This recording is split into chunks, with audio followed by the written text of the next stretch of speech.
half and 2.5. Thanks. I want to start with a quote from a parent who put it extremely well. Early years childcare in Ireland seems broken.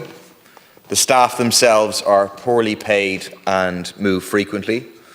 Parents have to pay exorbitant fees, which become even more challenging to fund if there's more than one child. The government needs to look at a more whole-scale change to the system. There are environmental and social impacts to families being forced to travel long distances to find creche places.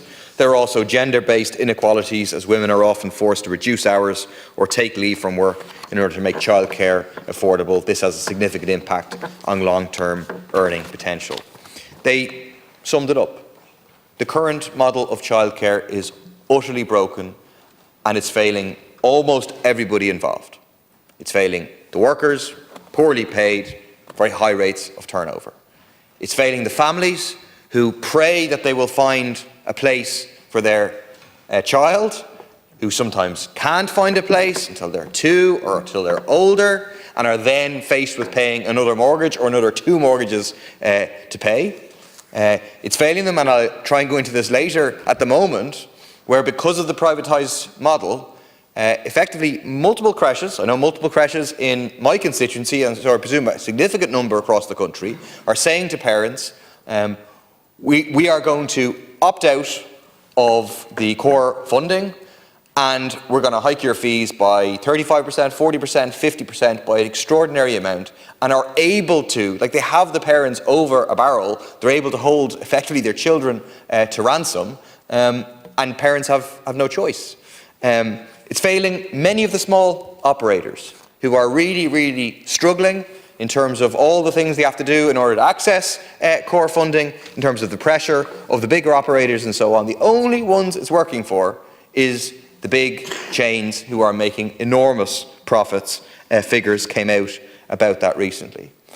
And unfortunately, what we have before us today, in terms of what the government is doing, what they're planning to do, in terms of Sinn Féin's motion, is it's just attempting to build on this completely failed model.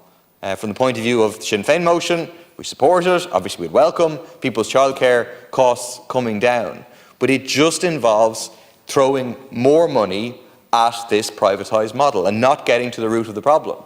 And it's all very well for the minister to kind of try and criticise the Sinn Féin motion from the left and to say we need to have public childcare. But Minister, I mean, you're responsible for the current model. There's no indication of a public childcare model. The whole system is built around public money for a privatised model. And that's the fundamental problem. That's what needs to be addressed. The best way to deal with this is to establish a publicly owned and operated national childcare service. We launched our policy on this last year. It outlines it very clearly. It should be operated completely free of charge, just like primary school and secondary education are operated. There's no reason why preschool should be different. It should be available to all children equally, regardless of where they live, whether they have additional needs, or how rich or poor their parents are. That is how we cherish all the children of the nation equally. It's why we support the launch tomorrow of the Alliance for a Public System of Early Childhood Education and Care. It's crucial that childcare is provided as a publicly owned and operated service and not outsourced to private providers as it has been until now. It's about respecting childcare workers as the essential public servants that they are, with wages and conditions on a par with teachers, and ensuring that therefore every child gets quality childcare. The century of appalling abuse perpetrated in primary and secondary schools by the Catholic Church shows the danger of the state outsourcing its responsibility for educating our children. It's not that long since the state started outsourcing early childhood care and education to the private sector, but already we have a lengthening litany of abuse. Earlier this year, the High Court approved awards of €615,000 to 40 very young children who were mistreated by the hide-and-seek creche chain. The creches were understaffed, leading to neglect. Children were left in dirty nappies and left to go hungry, apparently so the owners could cut costs and make higher profits. 3/4 of childcare services in this country are run for profit at the moment. Earlier this week, we heard reports of physical and verbal abuse of 2- and 3-year-olds at a charity-run creche in South Dublin.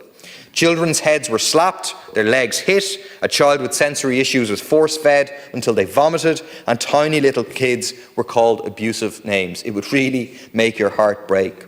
Of course, it should go without saying that the vast majority of childcare services are not abusive. Every day, tens of thousands of parents trust them to mind our children, to make sure that they're well looked after, and you see it for yourself, the care that the childcare workers have for your children. But far too often, going above and beyond is what childcare workers are forced to do because of inadequate resources and inadequate government support. A survey carried out by SIPTU earlier this year found that 68% of workers felt pressure due to staff shortages was a big issue. 65% cited stress and burnout, and staff turnover is running at 25%. And the major reason for all of this is very low pay for childcare workers. Pay as low as $13.65 an hour, so it's not surprising that 86% identified low pay as the biggest work issue, 95% saying they're only able to make ends meet with difficulty or great difficulty. And why are the wages so low? According to a report by Task in 2020, quote, "The single most important factor in lowering the paying conditions of care work is the extent to which it is marketised." So in other words, the reason pay is so low is that creche workers can make higher profits. The lower the wages, the higher the profits. There does seem to be, I'll finish off on this, a rip-off of parents. We have numerous complaints, numerous emails in my constituency about sudden and very large increases. One creche, Rathfarnham Daycare, informed parents that it's leaving the core funding scheme, increasing its fees between €300 and €350 per month per child.